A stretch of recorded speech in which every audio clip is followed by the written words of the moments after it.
اب قیامت کے دن نبی پاک کے قریب ہونا، اللہ اکبر، آپ سمجھتے یہ کتنی بڑی نعمت ہے، کیونکہ قیامت کے دن تو بڑا مشکل دن ہے۔ آج ہم سب پیاسے ہیں اور ابھی افطار میں کچھ دیر باقی ہے، حالانکہ موسم گرم نہیں ہے، مگر پھر بھی پیاس لگ رہی ہوگی، پھر بھی کمزوری محسوس ہو رہی ہوگی۔ پنجابی میں کہتے ہیں نا، لگ پتا جاتا ہے جب بندہ روزہ رکھتا ہے۔ حالانکہ 12 گھنٹے کا آج کل کراچی میں تو بڑا آسان روزہ ہے، ہم نے تو وہ رمضانیں بھی گزاری جب 7:30 پونے 8 جا کے افطار ہوتا تھا، اب تقریباً 6:30 بجے کے آس پاس افطار ہو جاتا ہے، مگر پھر بھی ہمیں فیل ہوتا ہے، ٹھیک ہے نا، پورا دن گھر میں بیٹھے، گرمی میں نہ بھی نکلے پھر بھی روزہ پتہ چلتا ہے۔ اب مجھے بتائیں کہ جو قیامت کا دن ہوگا 50,000 سال کا دن ہوگا، سورج 1 میل پر ہوگا، ابھی کروڑوں میل دور ہے نا، 1 میل پر ہوگا، اور سوائے حوض کوثر کے اور کوئی پانی نہ ہوگا، سوائے اللہ کے عرش کے سائے کے کوئی سایہ نہ ہوگا، سوائے نبی پاک علیہ الصلوۃ والسلام کے کوئی مددگار نہ ہوگا، وہ شفاعت کریں گے نا۔ اب بتاؤ، ایسے خطرناک اور اتنے مشکل دن جو نبی پاک علیہ الصلوۃ والسلام کے قریب ہو گیا، اس کے تو کام بن جائیں گے نا، اس کی مشکلیں تو آسان ہو جائیں گی، مگر جو نبی پاک سے دور ہو گیا۔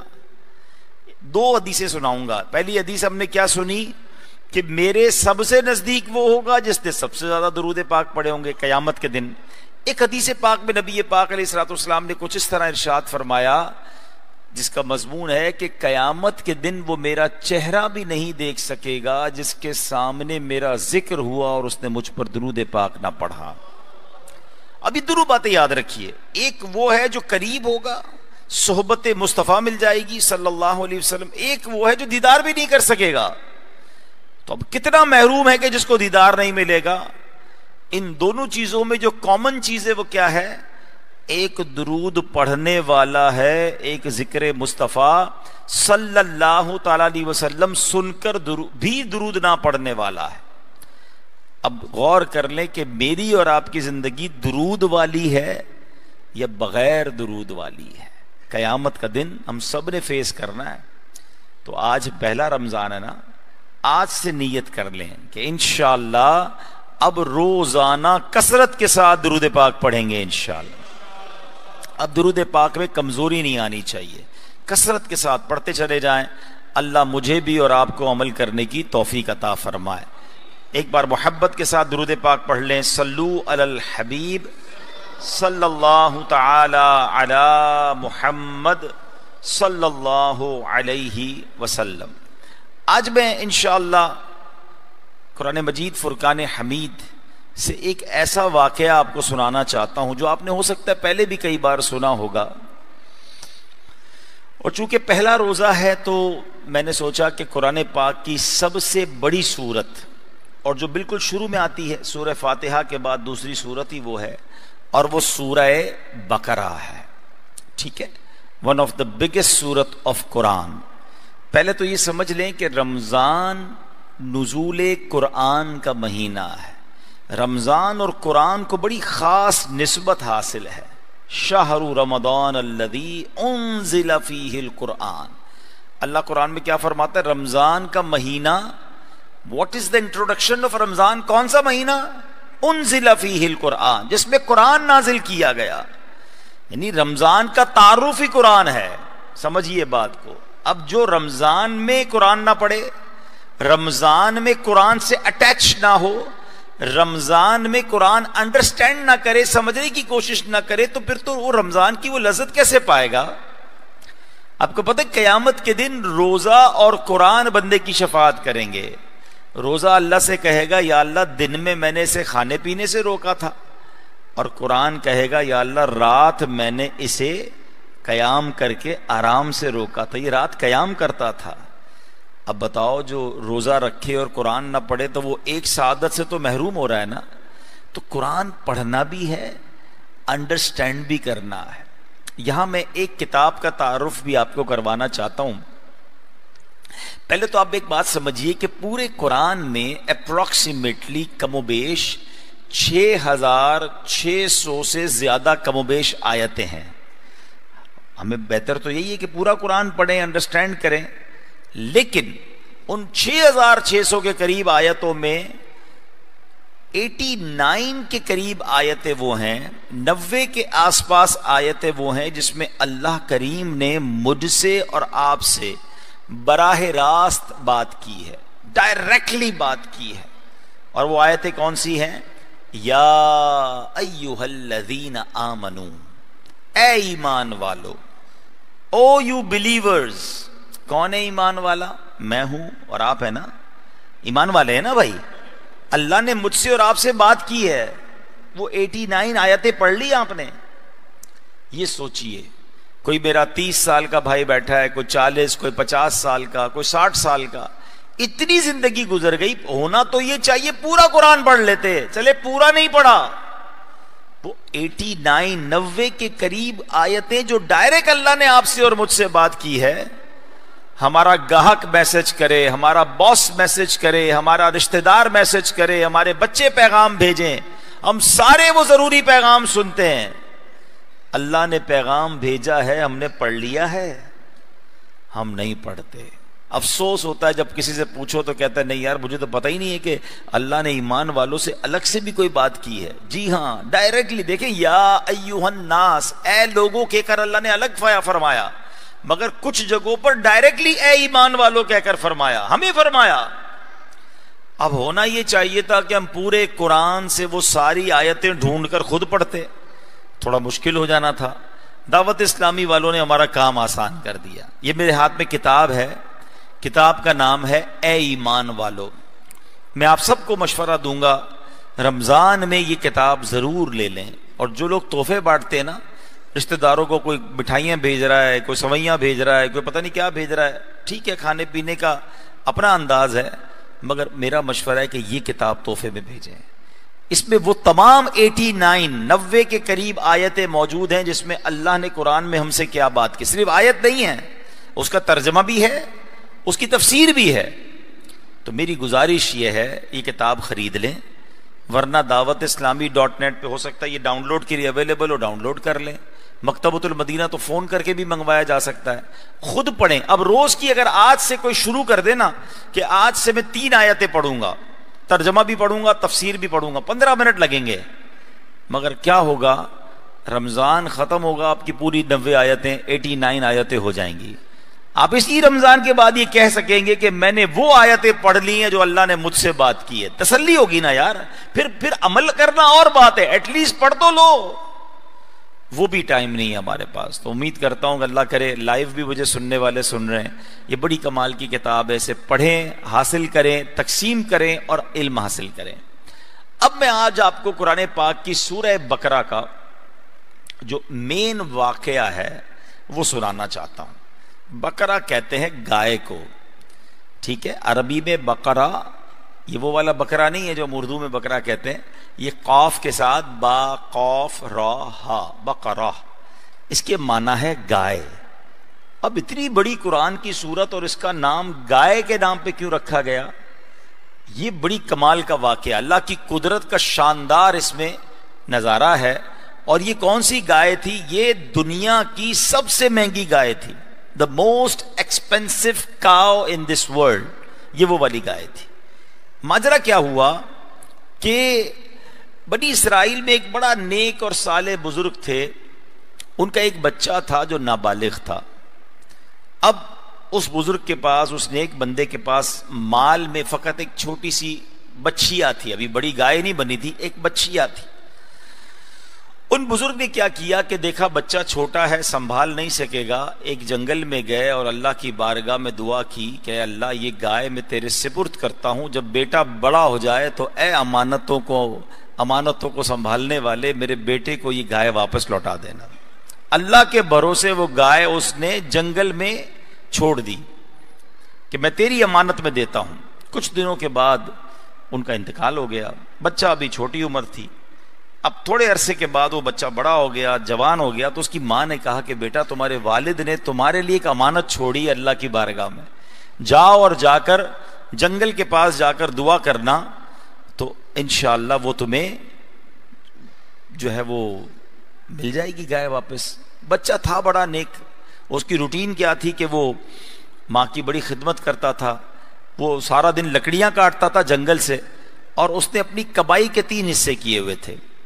وہ کیا کرتا تھا کہ 1/3 1/3 اللہ کی راہ میں صدقہ کرتا تھا، 1/3 اپنی ماں کو دے دیتا تھا، یعنی تیسرا حصہ، اور 1 حصہ اپنی ذات پہ خرچ کرتا تھا۔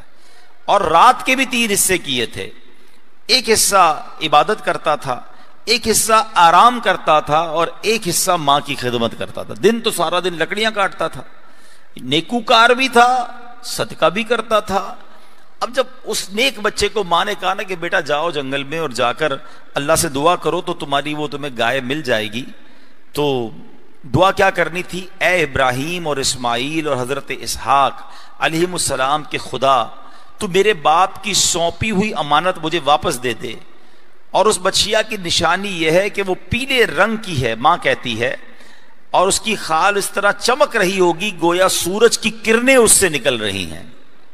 سن کر لڑکا جنگل میں گیا، جا کر دعا مانگی، ایسا ہی ہوا ایک گائے دوڑتی ہوئی اس کے پاس آ گئی، بڑا خوش گھر لے آیا۔ ماں نے کہا بیٹا اب ایسا کرو، بازار میں جاؤ اور بازار میں اس کو 3 دینار میں فروخت کرنا، لیکن کسی گاہک کو میرے مشورے کے بغیر مت دینا۔ وہ بچہ بازار میں گیا، ایک گاہک آیا، اس نے کہا کتنے کی دینی ہے؟ تو کہا 3 دینار کی۔ کہا نہیں، میں تمہیں 3 دینار سے زیادہ دوں گا مگر تم کسی سے مشورہ مت کرو، گائے مجھے دے دو۔ وہ کہتا نہیں، ماں سے وعدہ کیا ہے، ماں کے مشورے کے بغیر تو تمہیں گائے نہیں دے سکتا۔ تو اس نے کیا کیا؟ واپس آیا، ماں کو کہا میں ایک بندہ آیا تھا، پیسے زیادہ دے رہا تھا مگر کہتا تھا مشورہ نہ کرو۔ تو ماں نے کہا بیٹا مجھے وہ فرشتہ معلوم ہوتا ہے، تم دوبارہ جاؤ اسی سے پوچھو بیچوں کہ نہ بیچوں۔ یہ بچہ پھر گیا اور جا کر اس نے اس سے مشورہ کیا کہ آپ ہی بتا دیں میں یہ گائے سیل کروں، بیچوں یا نہ بیچوں۔ تو اس نے کہا بیچنا نہیں، واپس جاؤ اپنے پاس رکھو، کچھ لوگ تمہارے پاس آئیں گے اس گائے کو لینے کے لیے، تم نے اس گائے کی قیمت یہ طلب کرنی ہے کہ اس کے چمڑے میں، یعنی جتنا اس کا وزن ہے نا، اس چمڑے میں جتنا گوشت ہے وہ نکال لیں، اس پورے چمڑے میں سونا بھر کر دو گے تو گائے دوں گا۔ ہے نا عجیب بات، اتنا گولڈ کون دیتا ہے بھائی گائے کے بدلے؟ جتنا گائے کا وزن گویا اتنا ہی سونا۔ مگر فرشتے کا مشورہ تھا، گھر آیا، ماں کو بتایا، کہا ٹھیک ہے۔ اب اللہ کی شان دیکھیں کہ اس کا انتظام اللہ نے کیسا کیا۔ اس زمانے میں ایک بہت ہیوی ویٹ سمجھ دے، بہت مالدار اس زمانے کا بلینر تھا، اس کا نام تھا عامیل۔ اس بزنس مین کو اسی کے چچا کے بیٹوں نے، کزنز نے قتل کر دیا، اور رات سناٹے میں جا کر لاش پھینک دی۔ صبح ہوئی تو اب قاتل کی تلاش شروع ہوئی کہ کس نے مار دیا اتنے بڑے آدمی کو، ہیں؟ اب کوئی قتل کا سراغ ہی نہ ملے۔ ڈھونڈتے ڈھونڈتے یہ لوگ پھر حضرت موسیٰ کے پاس آئے۔ حضرت موسیٰ کا ایکچولی وہ زمانہ تھا، تو حضرت موسیٰ سے آ کر کہا کہ وہ اتنے بڑے جو بزنس مین تھے، اتنے بڑے تاجر تھے، مالدار تھے، اس کو کسی نے مار دیا ہے، ہمیں پتہ نہیں چل رہا قاتل کون ہے۔ تو حضرت موسیٰ نے کہا اچھا ایسا کرو کہ ایک گائے ذبح کرو، اس کی دم یا زبان اس لاش پر مارو، وہ لاش خود ہی کھڑے ہو کے بتا دے گی کہ مجھے کس نے مارا ہے۔ سمپل فارمولا حضرت موسیٰ علیہ السلام نے دے دیا تھا کہ گائے ذبح کر کے اس کی دم یا اس کی زبان اس لاش پر مارو تو یہ کھڑی ہو جائے گی اور اپنا قاتل کا پتہ بتائے گی۔ اب میں یہاں تھوڑا سا بریک لیتا ہوں، میں آپ سب کے چہرے دیکھ رہا ہوں، ماشاءاللہ مسجد بھری ہوئی ہے، آپ سب بڑی توجہ سے مجھے دیکھ رہے ہیں، everybody is going very interesting, سب کو مزہ آ رہا ہے کہ یار یہ واقعہ کیا ہے، آگے کیا ہوگا۔ تو یہی تو قرآن ہے، غور سے پڑھیں تو ایسے 100 سے زیادہ واقعات ہیں۔ لوگ پتہ نہیں کون کون سی کہانیاں پڑھ رہے ہیں، بچوں کو پڑھا رہے ہیں، بھائی اپنے بچوں کو بٹھا کر قرآن کے واقعات سناؤ نا۔ اب سنو کیا ہوا، اس قوم نے ڈائریکٹلی حضرت موسیٰ کا حکم مانتے اور جا کے گائے ذبح کرتے ان کا مسئلہ حل ہو جانا تھا۔ انہوں نے کہا نہیں ہمیں بتائیں گائے کیسی ہو۔ اب یہ پورا واقعہ قرآن اگر آپ سورہ بقرہ پڑھیں گے نا، وہ سوال کرتے گئے، حضرت موسیٰ کو جواب دیتے گئے کہ اس کا کلر یہ ہوگا، وہ دکھنے میں ایسی ہوگی، اس پر کسی نے سواری نہیں کی ہوگی۔ وہ کہتے حضور اور بتائیں، وہ پوچھتے گئے، آپ جواب دیتے گئے۔ وہ کہتے ہیں کمپیوٹر پہ اگر آپ سرچ کریں تو ایک ہوتی ہے نیرو سرچ، جب آپ اس پہ ڈالتے رہتے ہیں کہ مجھے یہ بھی چاہیے، یہ بھی چاہیے، یہ بھی چاہیے، تو وہ جا کے کمپیوٹر جا کر کسی ایک چیز کو جا کر بتاتا ہے کہ پھر پوری دنیا میں بھائی یہیں سے ملے گی۔ اب وہ سوال اتنے کر لیے انہوں نے کہ حضرت موسیٰ نے ہر چیز بتا دی کہ اس کا کلر کیسا ہوگا، دکھنے میں کیسی ہوگی، اس پر کسی نے سواری نہیں کی ہوگی، سب بتایا آپ نے. تو اب وہ لوگ گائے ڈھونڈنے نکلے. جب گائے ڈھونڈتے ڈھونڈتے پہنچے تو اسی نوجوان کے گھر پہنچے. جیسا حضرت موسیٰ نے بتایا تھا، پورے ملک میں یا پورے شہر میں کسی کے پاس ایسی گائے نہیں تھی جو اس نوجوان کے پاس تھی. کہا ہمیں دے دو. کتنے میں دو گے؟ نارمل سودا تھا نا. کہتے جتنا اس گائے کا وزن ہے نا، اس کے چمڑے میں سونا بھر کے دو گے تو تمہیں دوں گا. حیران ہو گئے. مگر وہ آدمی بہت بڑا تھا، اس کی قاتل کو تلاش کرنا تھا. گائے یہی تھی، باقی کوئی تھی نہیں. سونا اتنا دیا اور گائے خریدی. اس کی زبان یا دم اس لاش پر ماری تو لاش نے کھڑے ہو کر بتا دیا کہ میرے چچا کے بیٹوں نے ہی مجھے قتل کیا ہے. بہرحال اس کو بھی پکڑ لیا گیا اور جو مقدمہ آگے چلا. مگر اس پورے قرآنی واقعے سے جو سیکھنے کو ملا، جو میرا ٹاپک ہے آج کا، وہ ٹاپک کیا ہے کہ قرآن کے اس واقعے سے سبق کیا مل رہا ہے. پہلے ہی سب سے بڑی سورت ہے، سیکنڈ سورت آف قرآن اور دا بگیسٹ سورت آف قرآن میں قرآن میسج کیا دے رہا ہے. دو تین باتیں بڑی کمال کی ہیں.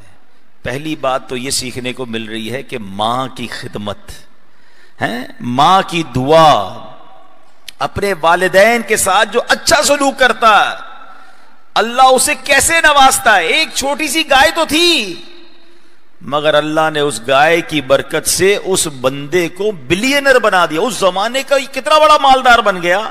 وجہ کیا تھی؟ ماں راضی تھی. تو پتہ یہ چلا کہ ماں باپ کی دعائیں ساتھ ہوں تو غریب کو بھی اللہ بہت زیادہ مال و دولت اور دنیا کی عزت عطا فرما دیتا. اور ماں باپ جس کے ناراض ہوں، ہم نے دیکھا ہے کہ بندہ اربوں پتی ہو، کروڑوں پتی ہو، برباد ہونے میں دیر نہیں لگتی ہے. پہلی بات قرآن کا یہ پیغام لے کر جاؤ کہ زندگی میں ہر چیز پیسہ نہیں ہوتی.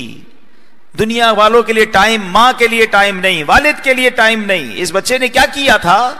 3 حصے کیے اپنے ٹائم کے. ایک حصہ آرام کرتا، ایک حصہ عبادت کرتا، اللہ کی بارگاہ میں بھی حاضر ہوتا تھا، اور ایک حصہ ماں کو دیتا تھا. پیسے کے حصے کس طرح کیے؟ 3 حصے کیے. ایک حصہ اللہ کی راہ میں، ایک حصہ اپنی ذات پر، ایک حصہ ماں پر خرچ کرتا تھا. آج کا نوجوان ماں باپ کو کہتا ہے پیسے میرے ہیں، آپ کے تھوڑی ہیں، میں نے کمائے ہیں، کتنے دوں آپ کو، بار بار مانگتے ہو.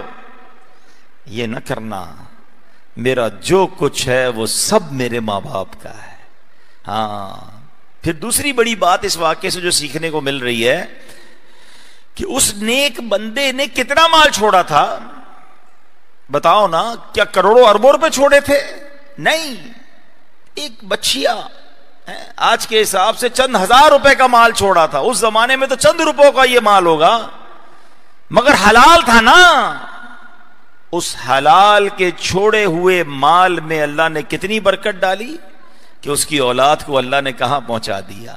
یہ ان تمام ماں باپ کے لیے درس ہے جو کہتے بچوں کے لیے زیادہ چھوڑ کر جانا ہے، میں نے زیادہ پیسے بنانے، اور اس میں نہ حرام کو دیکھتے ہیں، نہ حلال حرام کی تمیز ہی ختم کر دی.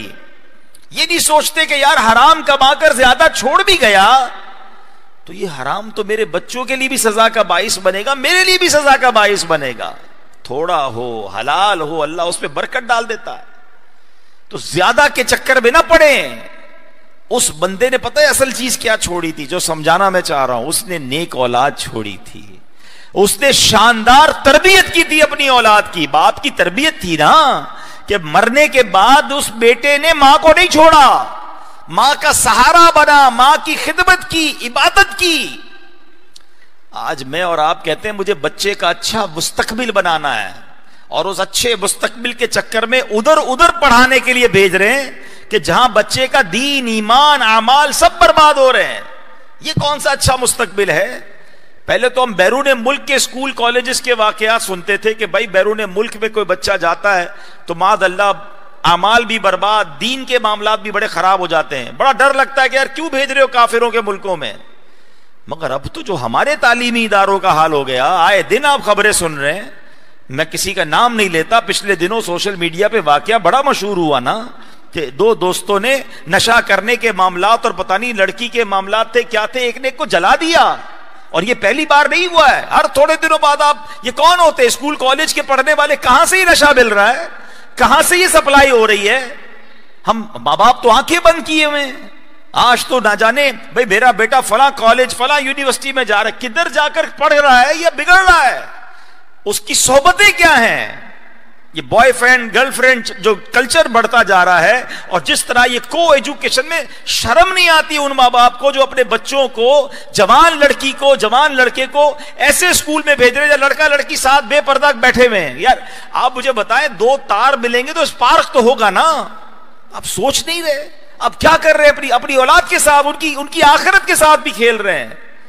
خدا کے واسطے سب سے بڑی دولت یہ ہے کہ میں دنیا سے جاؤں تو میرا بچہ نیک ہو, میرا بچہ نمازی ہو, میرا بچہ دیندار ہو. اس سے بڑا کوئی آپ نے سمجھ لے وراثت نہیں چھوڑی ہے. آپ اربوں روپے چھوڑ کے جائیں اور اولاد ہی نیک نہیں ہے, شرابی ہے, بعد اللہ برے کام کرنے والی ہے, وہ سارے آپ کے پیسوں کو عیاشی میں لٹا کے برباد کر دیں گے. اور آپ کو اللہ نہ کرے کہیں قبر میں بھی مارنا پڑے. سب سے پہلے توجہ اس بات پر دیں, بہترین مال یہ ہے کہ ہم اپنی اچھی اولاد کی تربیت کریں. تھوڑے دیر سے پہلے بھی میرا یہاں بیان تھا, میں نے ایک جملہ کہا تھا, کچھ نہ کر سکو نا تو کم از کم اپنے بچے کو 5 وقت کا نمازی بنا دینا. ہوگا کیا کہ میرا بیٹا 5 وقت رکوع اتحیات کے عالم میں قبلہ رو باوضو ہو کر ہر روز کئی بار اللہ کی بارگاہ میں یہ دعا کرے گا, ربنا اغفر لی ولوالدی وللمؤمنین یوم یقوم الحساب. یہ اصل سرمایہ ہے نا کہ میں مر جاؤں میری اولاد روز باوضو ہو کر اللہ کی بارگاہ میں میرے لیے دعا کرے. مگر آج دنیا کے بہت سارے معاملات سکھانے ہیں, ہمیں دین نہیں سکھانا ہے. تو یہ سورہ بقرہ کا پیغام ہے کہ اچھی تربیت چھوڑی, اللہ نے تھوڑے مال کو بڑھا دیا. حلال چھوڑا, اللہ نے اس تھوڑے حلال میں بہت ساری برکت ڈال دی. بچے نے ماں کا ادب کیا, اللہ کریم نے اس ماں کی دعاؤں کی برکت سے بچے کو کہاں سے کہاں پہنچا دیا. تو اے میرے پیارے اسلامی بھائیوں, قرآن کی سب سے بڑی سورت پکار کر یہ پیغام دے رہی ہے کہ حلال کمانا ہے, بچوں کی اچھی تربیت کرنی ہے. اور بچوں کے لیے پیغام اس صورت میں یہ ہے کہ کبھی اپنے ماں باپ کو نہیں ستانا ہے, اپنی ماں باپ کی دعائیں لینی ہیں. تمہیں انشاءاللہ آخرت کے دنیا اور آخرت میں ترقی سے کوئی نہیں روک سکتا. اللہ کریم سے میں دعا کرتا ہوں کہ مولا کریم ہمیں اپنے ماں باپ کی خدمت کرنے کی توفیق عطا فرمائے. اللہ کریم ہمیں روزانہ کچھ نہ کچھ قرآن پڑھنے کی توفیق عطا فرمائے. تو آج نیت کریں انشاءاللہ کہ آج پہلا روزہ ہے, آج سے انشاءاللہ آخری رمضان تک روزانہ پابندی سے قرآن پڑھیں گے بھی اور سمجھیں گے بھی انشاءاللہ. اللہ پاک عمل کرنے کی توفیق عطا فرمائے. اب انشاءاللہ افطار کا وقت قریب ہے, تو افطار سے پہلے انشاءاللہ ہم دعا کریں گے. صلو علی الحبیب. یا الہی ہر جگہ تیری عطا کا ساتھ ہو, جب پڑے مشکل شہ مشکل کشا کا ساتھ ہو. یا الہی نام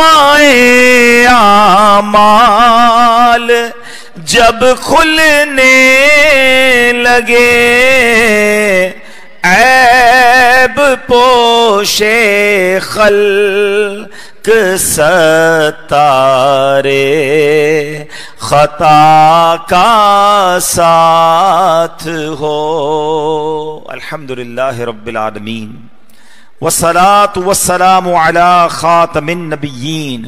یا ارحم الراحمین یا ارحم الراحمین یا ارحم الراحمین. یا ربنا یا ربنا یا ربنا یا ربنا یا ربنا یا اللہ یا رحمان یا رحیم. اللہم ربنا آتنا فی الدنیا حسنة وفی الآخرة حسنة وقنا عذاب النار وقنا عذاب القبر وقنا عذاب الحشر وقنا حساب المیزان. اے رب کریم ہم سب کا جمع ہونا اپنی بارگاہ میں قبول فرما، ہم سب کے تمام صغیرہ کبیرہ گناہوں کو معاف فرما، ہمارے ماں باپ کی، نبی پاک علیہ الصلوۃ والسلام کی ساری امت کی بخشش فرما۔ اے کریم ہمیں نیک بنا دے، پرہیزگار بنا دے، ہمارے آج کے روزے کو اپنی بارگاہ میں قبول فرما لے۔ اے اللہ پورا رمضان ایسی صحت دے، ایسی ہمت دے، سارے روزے رکھنے میں کامیاب ہو جائیں، ساری تراویحاں بلکہ ساری نمازیں ہمیں با جماعت ادا کرنے کی توفیق عطا فرما۔ اے اللہ افطار کا وقت ہے، ہر روز افطار کے وقت 10 لاکھ گناہگار بخشے جاتے ہیں، میرے مولا جو بخشے جانے والوں میں ہم سب کا نام لکھ دے، ہمارے ماں باپ کا نام لکھ دے، ہمارے بھائی بہنوں کا نام لکھ دے، ہمارے بیوی بچوں کا نام لکھ دے۔ اے اللہ نبی پاک کی ساری امت کی بخشش فرما دے۔ اے کریم ساری دنیا کے مسلمانوں پر مہربانی فرما، رحم فرما، فلسطین کے مسلمانوں کی غیب سے مدد فرما۔ اے اللہ عالم اسلام کا بول بالا فرما، دشمنان اسلام کا منہ کالا فرما۔ اے رب کریم جن بھائیوں نے، جن لوگوں نے یہ مسجد بنائی ہے، اس کو آباد کر رہے ہیں، اے اللہ ان کو دنیا اور آخرت کی برکت عطا فرما۔ جن مرحومین کے ایصال ثواب کے لیے مسجد بنی ہے، اے اللہ ان کو جنت میں اعلیٰ محل عطا فرما۔ اللہم ربنا تقبل منا انک انت السمیع العلیم وتب علینا یا مولانا انک انت التواب الرحیم وافوض امری الی اللہ ان اللہ بصیر بالعباد لا الہ الا انت سبحانک انی کنت من الظالمین۔ آئیے مل کر آیت کریمہ کا ورد اس نیت سے کرے، افطار کا وقت ہے۔ اے اللہ حضرت یونس نے مچھلی کے پیٹ میں تجھے پکارا، اے اللہ تو نے انہیں مچھلی کے پیٹ سے نجات عطا فرمائی۔ آج ہم بھی مشکلوں میں پھنسے ہوئے ہیں، انہی الفاظ کے ذریعے تجھے پکار رہے ہیں۔ اے اللہ ہماری مشکلیں آسان کر دے، ہماری بیماریاں دور کر دے، قرض داریاں دور کر دے۔ جو جس پریشانی میں ہے مولا آج پہلے افطار کے موقع پر خوشی کا موقع ہے، ہماری وہ پریشانی دور فرما۔ مل کر پڑھیں گے لا الہ الا انت سبحانک انی کنت من الظالمین، لا الہ الا انت سبحانک انی کنت من الظالمین، لا الہ الا انت سبحانک انی کنت من الظالمین۔ ببرکۃ ان اللہ وملائکتہ یصلون علی النبی یا ایہا الذین آمنوا صلوا علیہ وسلموا تسلیما۔ صلی اللہ علی النبی الامی وآلہ صلی اللہ علیہ وسلم صلاۃ و سلاما علیک یا سیدی یا رسول اللہ۔ جب دم واپسی ہو یا اللہ، سامنے ہو روضہ رسول اللہ، اور لب پہ ہو لا الہ الا اللہ محمد الرسول اللہ۔